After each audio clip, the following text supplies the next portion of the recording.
जिला बेसिक शिक्षा अधिकारी कार्यालय पर आए हमारे समस्त सम्मानित शिक्षक शिक्षिकाएं और इस धरने को संबल प्रदान करने आए हमारे अनुदेशक संगठन, शिक्षा मित्र संगठन, आप सभी का बहुत बहुत हार्दिक स्वागत, अभिनंदन।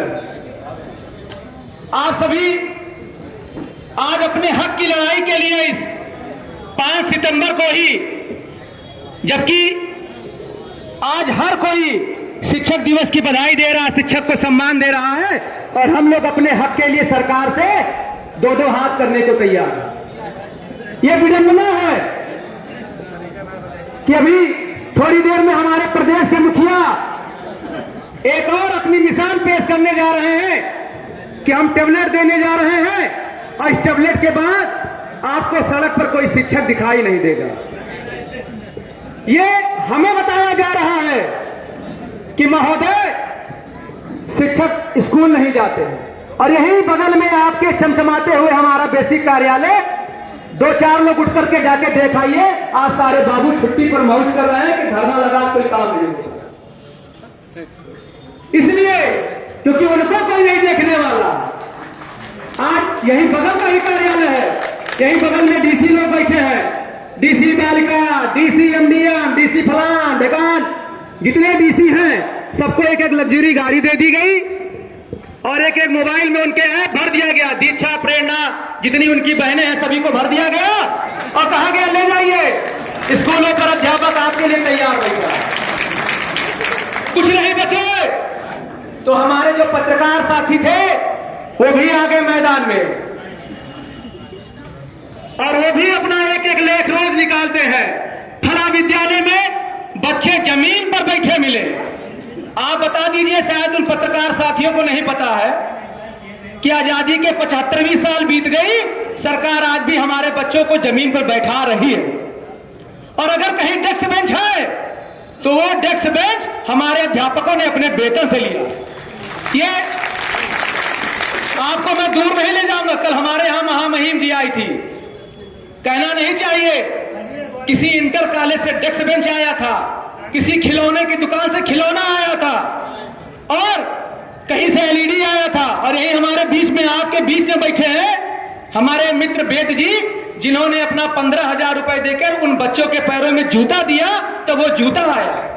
ये हमारा शिक्षक है जो हमारे समाज में हमारे शिक्षकों के और सरकार के बीच में पर्दा डालने का काम करता है कि ऐसा ना हो कि वहां से हमारे महामहिम और मुख्यमंत्री जी आए और उनको हमारे स्कूलों की गरीबी दिख जाए। तो गरीबी मिटाने के लिए शिक्षकों को बलिदान दिया जाता है।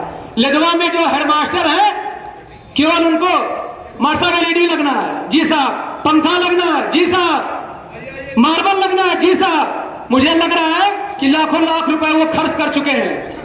आप सोच लीजिए, एक कार्यक्रम लगा, हमारा शिक्षक 2 लाख 3 लाख रुपए का उसका पैसा लग चुका है। और वही काम हम लोगों को, अभी एमडीएम आप देख लीजिए, शिक्षक अपने 6-6 महीने अपने वेतन से बनाता है, और जब हमारा अधिकारी जाता है तो खाली यही कहता दूध नहीं बटवाए क्या, मतलब फल नहीं बटा है। उनको शायद ये नहीं मालूम महोदय, जो आपके यहाँ फल आता है, जो आपके बच्चे खाते हैं, उससे बढ़िया फल हमारा अध्यापक अपने बच्चों को देता है। उन अध्यापकों के बच्चे अपने घर के शायद हफ्ता भर ना हो, फल नहीं पाते होंगे, लेकिन हम सोमवार को फल जरूर ले जाएंगे, चाहे आंधी आए, चाहे बरसात आए, चाहे बर्फ गिरे। हमको संख्या का भी एहसास नहीं है, और जो बचे खुचे फल बच भी जाते हैं तो हमारे हेडमास्टर भाई सहायक अध्यापक भी हैं, और उनको नहीं खिलाएंगे तो कल को शिकायत भी हो जाएगी कि हेडमास्टर साहब जो है भैया 4 फल ला रहे हैं, 3 बाटी ने 1 अपने खाए लिए। तो यहां सुरक्षा अपने से भी करनी है। तो और दूर मत जाइए, आपके विद्यालय में तमाम रसोइयां होंगी। लोग कहते हैं ना शिक्षक, अरे भाई वेतन के लिए लोग लड़ते हैं। कुछ हमारे साथी कहते हैं लोग वेतन के लिए लगे रहते हैं, लेकिन वेतन महीने में कई बार आता है, अगर और लगे तो वेतन 2 बार आ जाए। लेकिन आप ये सोच लीजिए, आपके विद्यालय पर रसोइया है, सबसे कम मानदेय पर अगर कोई पैसा पाता है तो वह रसोइया पाता है, और उसको 2,000 रुपए देने के लिए सरकार के पास बजट नहीं। और आपको लगता है जिंदाबाद, बोली पर संघर्ष करो, संघर्ष करो, उत्तर प्रदेश प्राथमिक शिक्षक संघ। आज आपके संगठन की देन है, चाहे वो प्रदेश का हो चाहे जिले का है। वो जानते हैं कि अगर इन अध्यापकों का वेतन नहीं आया तो वो प्रदेश से लेकर के जिले तक धरना अलग लगाएंगे। और जिन योजनाओं में हम 6-6 महीने बजट नहीं देते हैं वो हमारी योजनाएं बंद हो जाएंगी। तब वो हमारे ऊपर वो एहसान नहीं कर रहे हैं, वो अपने ऊपर एहसान कर रहे हैं कि उनकी एमडीएम योजना बहाल रहेगी तो कम से कम वो अपना पीठ थपथपा पाएंगे। आज उसका नाम बदल के आपने प्रधानमंत्री योजना रख दिया, कल को बदल के आप अंतर्राष्ट्रीय योजना में ले जाइए, तब भी बच्चे जमीन पर ही बैठाएंगे। आपके अंदर कुवत नहीं है। कारण क्या है? क्योंकि आप प्राइवेट स्कूलों को चलाना चाहते हैं। इसके पहले देखिए बीबीएससी साहब थे, डॉक्टर इंद्रजीत प्रजापति, नाम बहुत बढ़िया था, लेकिन जाते जाते उन पर भी धब्बा लगा अखिलेश यादव की तरह टोटी चोर का। आप लोगों ने पढ़ा भी होगा कि बीएससी साहब जाते जाते टोटी चुरा के ले गए। तो हम ऐसे अधिकारी के बीच में रहते हैं भैया, जो टोटी चोर ले जाए, एमडीएम का पैसा ना दे, स्कूलों पर अगर अध्यापक 10 मिनट लेट है तो उसके वेतन काटने के लिए जितने ब्रह्मास्त्र हैं सारे ब्रह्मास्त्र को यूज किया जाता है।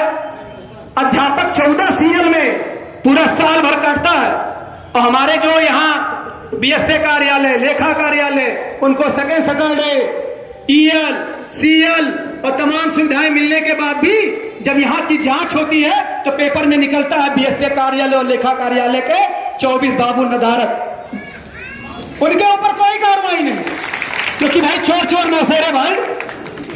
इधर वेतन रुका नहीं, इधर स्पष्टीकरण आया, चला गया, सीडीओ साहब ने देखा, डीएम साहब ने देखा, तुरंत साइन कर दिया, वेतन बहाल।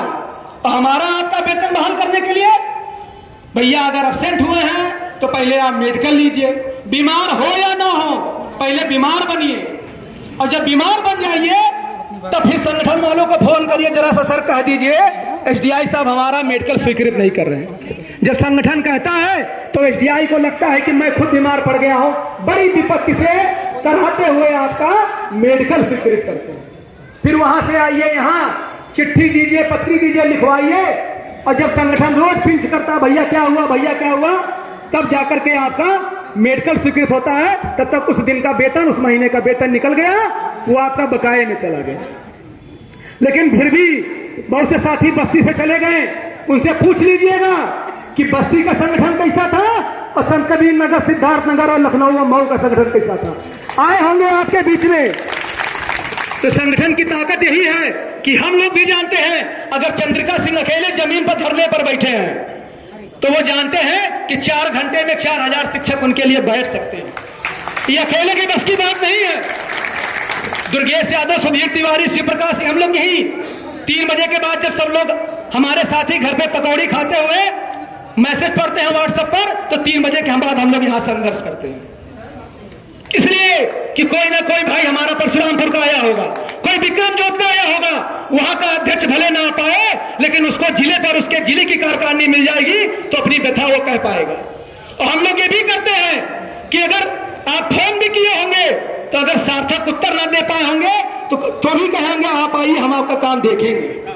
हमने कभी इनकार नहीं किया कि आपका काम हम नहीं करा पाएंगे, क्योंकि हम जानते हैं कि यहां पर ताकत 6000 शिक्षकों की है।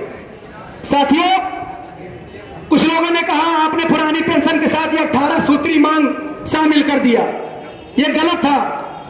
तो मैं बताना चाहूंगा उन सभी साथियों को कि 18 सूत्रीय मांग इसलिए है क्योंकि हमारे सड़क पर चलने वाला दूसरे विभाग का कर्मचारी सारे ये कहते हैं भैया खाली घंटे का काम बा, पुरानी पेंशन, और कोनो काम नहीं है। जहां देखो मोटरसाइकिल लेके जुलूस निकाल दी है, वहां यहाँ धरना लगा दिए हैं। लेकिन हम ये बताना चाहते हैं कि सरकार एक एक करके हमारे 18 प्रमुख मांगों को खा चुकी है या बंद कर चुकी है। वो भी हमारी मांगे पूरी होनी चाहिए। वार्ता में हमें पुरानी पेंशन भी मिले, हमारा जो उपार्जित अवकाश है, अन्य अवकाश जो बंद कर दिए गए, तमाम भत्ते बंद कर दिए गए, वो भी हमको मिलना चाहिए। नहीं तो क्या फायदा है कि सुधीर तिवारी, शिवप्रकाश सिंह 2 ही बच्चे पैदा करें। वो भी अपना भत्ता लेने के लिए ही अपने पर सीमित लगाए हुए हैं कि 2 भत्ता मिल जाएगा, 1000 बढ़ जाएगा। भाई उनको भी छूट मिले, जब उनको भी मालूम भत्ता बंद है तो वो भी अपना परिवार बढ़ाए। आपने उस भत्तों को भी बंद कर दिया। तमाम साथी इससे बैठे हुए हैं जो भी सेवा में आए नहीं। और मैं बार बार कहता हूं, मास्टर बने नहीं कि मशराइन के लिए परेशान है। तमाम लोग ऐसे हैं जिनको ये लगता है कि अगर दोनों तनख्वाह हो जाएगी, बढ़िया से एक कार हो जाएगी, वेन्यू से लेकर के अब तो बढ़िया बढ़िया गाड़ी आने लगी, ले लेंगे, दोनों लोगों का जीवन आराम से कटेगा। भाई कटेगा भी 70,000 गुणे 2, लेकिन मजा तब आता है जब वो सेवानिवृत्त होंगे। हम लोगों को खुशी है, हम लोग सिंगल वाले हैं। यही आदरणीय उमाकांत शुक्ला जी हैं, संरक्षक बनकटी। 2 वेतन है, हर महीने रजिस्ट्री कराते हैं। हर महीने रजिस्ट्री कराने वाला व्यक्ति अगर कोई है हमारे संगठन में तो आदरणीय उमाकांत शुक्ला जी। भाई इसलिए क्योंकि दोनों लोग कमा रहे हैं और दोनों लोग पुरानी पेंशन में, उनको नहीं दिक्कत है। लेकिन यही बगल में हमारे आशीष दुबे जी हैं, सावघाट, दोनों लोग कमा रहे हैं, दोनों नई पेंशन में हैं। अभी आपको मैंने ग्रुप में लिखकर भेजा भी था, आपके जिले का पहला व्यक्ति एनपीएस से सेवानिवृत्त हुआ और उसका पेंशन बना है 2560 रुपए। आपको यकीन नहीं होगा तो सल्टुआ में है यूपीएस रुद्रपुर, रविंदर जी है 2005 बैच के, अपने जमाने के बहुत बढ़िया हॉकी खिलाड़ी थे और आज उनकी पेंशन है 2560 रुपए। आप सोच लीजिए, उतने में तो हमें लग रहा है एक बढ़िया गाड़ी वो ले लेंगे, बढ़िया घर बनवा लेंगे, और कुछ ना कर पाए तो बढ़िया सा घर बनवा करके कुर्सी लगा करके सबसे ऊपर मचान पे बैठेंगे। लेकिन सरकार ने एक ऐसा आज ला दिया कि 2560 रुपए में अपने महीने की दवा भी नहीं लाओ। यह विडंबना है।